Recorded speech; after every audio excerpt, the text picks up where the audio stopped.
Hello friends, कैसे हो आप सब लोग। तो आज ना सुबह का जो है 6:15 के अप्रॉक्स ये टाइम होगा। तो मैंने नेचुरल आवाज़ रखने की कोशिश की है। ऐसा मॉर्निंग के टाइम पे ना ऐसा म्यूजिक बजता है। यहाँ पे सामने एक टेम्पल है, तो वहाँ पे ऐसा म्यूजिक बजता है। और नेचुरल जो वर्ड्स होते हैं ना उनकी आवाज़ ऐसे आती है, तो सुबह ना बहुत ही ज़्यादा अच्छा लगता है। तो मैंने सोचा एक बार आपको भी मैं सुनाऊं कि कैसा रहता है मॉर्निंग का व्यू एक्चुअल में। उसके बाद जब है मॉर्निंग पूजा करके नहा धो के उसके बाद अप्रॉक्स हम 8:30 तक हम हॉस्पिटल आ गए थे।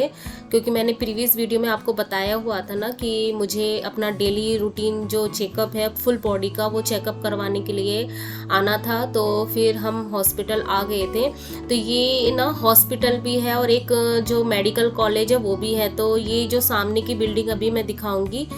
हाँ, मैंने दिखा दिया था आपको। ये है, यहाँ पे चेकअप होता है। और जो है और बगल में जो है मेडिकल कॉलेज है।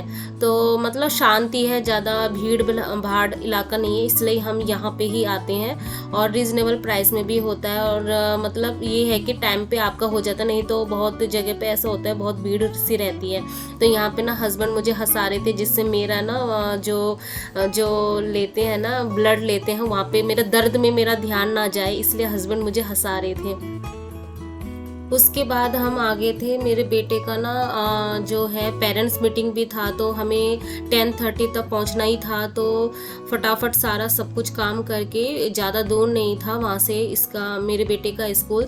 फिर उसके बाद हम पेरेंट्स मीटिंग के लिए आए, तो मैं वो स्कूल भी आपको दिखा रही थी कि उसका स्कूल कैसा है। तो फिर उसके बाद मैंने खाना भी बनाया आके, फिर खाना खा के फिर उसके बाद अप्रोक्स अभी 4 PM हो रहे होंगे। तो उसके बाद मैंने बिल्कुल भी मतलब ऐसा बोलते हैं ना रेस्ट बिल्कुल नहीं किया। क्योंकि मुझे ये था कि मैंने दिन भर में कुछ भी पढ़ाई नहीं की। सुबह थोड़ी सी पढ़ाई की थी बस, जीके किया था मैंने थोड़ा सा, वो भी काम करते करते, क्योंकि मुझे रिवीजन ही करना था। मुझे बेस्ट वही लगा कि मैं रिवीजन करते करते मतलब काम करते करते रिवीजन तो एटलीस्ट कर सकती हूँ। तो बस बस थोड़ा सा वही हुआ। उसके बाद मुझे ना बहुत ज़्यादा गिल्टी फील हो रहा था कि मैं बिल्कुल भी पढ़ नहीं पाई। तो फिर मैंने रेस्ट बिल्कुल भी नहीं किया, बस आधे घंटे का रेस्ट किया होगा मोस्टली।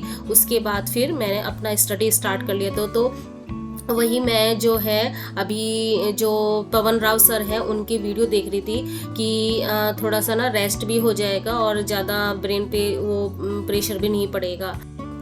तो कभी कभी ऐसा हमारा दिन भी जाता है जहाँ पे हम उतना भी प्रोडक्टिव वे में हम पढ़ाई नहीं कर सकते जितना हमें रेगुलर वेज में हमने डिसाइड किया हुआ था। लेकिन ये तो मेरा डिसाइड ही था 1 वीक से मुझे, क्योंकि बहुत ज़्यादा होने लगा था प्रॉब्लम। फिर मैंने सोचा कि नहीं, क्योंकि मैं उतना एनर्जेटिक वे में पढ़ नहीं पा रही थी क्योंकि हेडक होता था। तो फिर वही बात है ना कि आप फिर अच्छे से कॉन्सेंट्रेट होकर पढ़ नहीं पाते। तो फिर मुझे लास्ट में मुझे डिसीजन लेना ही पड़ा कि हाँ मुझे जाना ही पड़ेगा। तो आज तो ओनली ब्लड ही दिया था, तो वो टेस्ट वेस्ट जितना भी जो मेरे बॉडी में जो जो सिम्टम्स थे, जो भी प्रॉब्लम थी, वो सारी उनके अकॉर्डिंग ही ब्लड टेस्ट डॉक्टर ने बताए हुए थे कि ये आपको टेस्ट करवाने। तो आज तो ओनली टेस्ट ही हुआ। तो फिर यही था कि अभी तो 2 मंडे को ही मिलेगा, तो तब देखा जाएगा एक्चुअल में क्या प्रॉब्लम है बॉडी में। उसके अकॉर्डिंग अगर मेडिसिन चलनी होगी तो चलेगी, नहीं तो डॉक्टर ने वही बोला है कि एक्सरसाइज वगैरह करने के लिए। और मैं आपको भी बोलती हूँ कि आप भी पहले से ही थोड़ा ना प्रिपेयर रहिए, एक्सरसाइज वगैरह करते हुए रहिए, नहीं तो फिर बाद में जाके थोड़ी फिर प्रॉब्लम होने लगती है। तो आपने देखा मेरा सुबह से कितना बिजी शेड्यूल था। तो अगर मैं चाहती तो आराम कर भी सकती थी, लेकिन वही बात है फिर वो ना एक्सक्यूज देना हो जाता है। हमारी जितनी क्षमता है, जितनी हमारी विलिंगनेस है, उससे हमें खुद को पुश करना है कि नहीं हमें पढ़ना ही पढ़ना है। अगर हमें एक्चुअल में हम कुछ अचीव करना चाहते हैं तो मैं यही मानती हूँ। और ये आप सीरियस मानो, मैं ऐसी बिल्कुल नहीं थी। मैं हर एक मतलब बोलते हैं ना थोड़ी थोड़ी टाइम पे मैं बहुत ज़्यादा डिस्ट्रैक्ट हो जाती थी। लेकिन ये मैं रूटीन बनाने से, टारगेट बनाने से मेरी ना धीरे धीरे धीरे इतनी ज़्यादा इम्प्रूवमेंट हुई है। क्योंकि मैं खुद में अपने में देखती हूँ, क्योंकि मैं कभी टॉपर नहीं थी, मैं बिल्कुल एवरेज स्टूडेंट थी। लेकिन उस हिसाब से मैं अब देखती हूँ कि मैं बहुत ज़्यादा मतलब स्टडी कर पा रही हूँ। इसलिए मैं हमेशा बोलती हूँ कि टारगेट बनाना बहुत ज़्यादा ज़रूरी होता है, तो हमें टारगेट ज़रूर बनाने चाहिए। शुरू में मुझे भी फेलियर फील होता था, मुझे ऐसा लगता था 2-3 टारगेट के अलावा मेरा मतलब ये समझ लो कि 20% मेरा कंप्लीट होता था, और मेरा बाकी पेंडिंग ही रह जाता। शुरू शुरू में इतना डिमोटिवेट होता था कि मन ही नहीं करता था कि मैं अपना टारगेट बनाऊँ, लेकिन धीरे धीरे ऐसा हुआ कि मेरा अब 90% तक कंप्लीट होने लगा। ये बोलूँ तो शुरू में आपको भी प्रॉब्लम फेस होगी, जो जिनकी शुरुआत है उनको प्रॉब्लम फेस होगी, लेकिन अगर हम कंटिन्यूसली कंसिस्टेंसी से लगे रहेंगे तो आपका जो है, जो आप करना चाहते हो उसमें ज़रूर सक्सेस होंगे। और मैंने कहीं सुना भी है कि जो जितनी मेहनत करता है उसमें सक्सेस होना बिल्कुल मतलब 100% श्योर है। तो हमें ना अपनी मेहनत करते हुए रहना।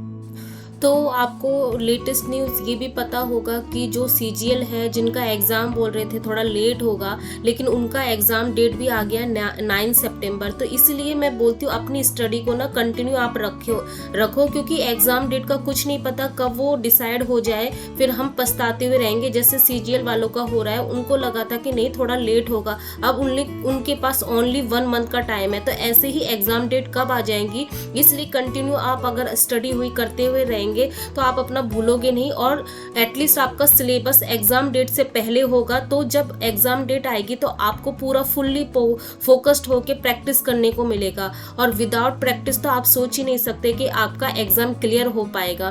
क्योंकि जो ये सोचते हैं वो मतलब सबसे बड़ी भूल करेंगे, और मे भी हो सकता है उनका लक वाइज हो जाए, लेकिन जो एक सीरियस जो एस्पिरेंट है वो ये मानता है कि नहीं हमें कंटिन्यू स्टडी करते हुए रहना है। तो मैं आपको भी बोलूँगी कि अपना डेली का टारगेट बनाओ, उसको पूरा करने की कोशिश करो, और अपनी स्टडी कंटिन्यू करते हुए रहो है।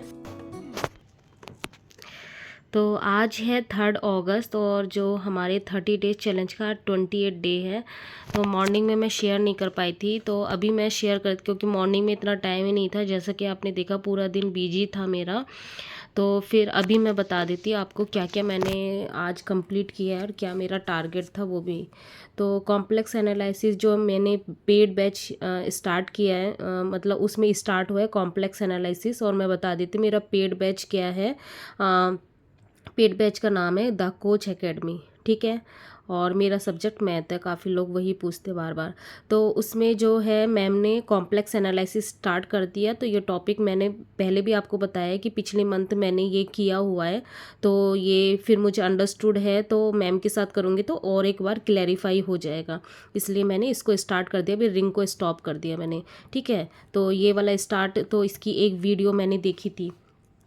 फिर इसके बाद आज रिलेशन सेट, ये मेरा रिवीजन नहीं हुआ, ये मैंने प्रैक्टिस भी नहीं किया, क्योंकि इतना ज़्यादा आफ्टरनून में आई थी, बहुत ज़्यादा टायर्ड हो चुकी थी। तो ओनली कॉम्प्लेक्स एनालिसिस की 1 वीडियो ही मैं देख पाई थी। उसके बाद जो इवनिंग के टाइम, जो आफ्टरनून के बाद रेस्ट करने के बाद परसेंटेज की 1 वीडियो, ये तो मॉर्निंग में मैंने किया हुआ था, अर्ली मॉर्निंग में जब मैं उठी थी। और इंग्लिश में जो है 6 ग्रामर रूल किए मैंने ओनली, वोकैब मेरा बिल्कुल नहीं हुआ, तो इसका जो वोकैब वो कल ट्रांसफ़र हो जाएगा। रीजनिंग में 1 वीडियो, और जीके में 1 आवर मेरा जो प्रीवियस मैंने किया हुआ था, और नया थोड़ा सा जो भी है 1 आवर मैंने अभी टारगेट रखा हुआ है जीके के लिए। तो इतना ही हो पाया, क्योंकि बहुत ही ज़्यादा बिजी शेड्यूल था आज का। तो क्योंकि आज टीचर्स वो पेरेंट्स मीटिंग भी थी, तो वहाँ पे भी जाना था, तो घर ही लेट ही आए थे। तो आज इतना ही हो पाया। तो फिर मिलते हैं नेक्स्ट ब्लॉग में, तब तक के लिए गुड नाइट, बाय।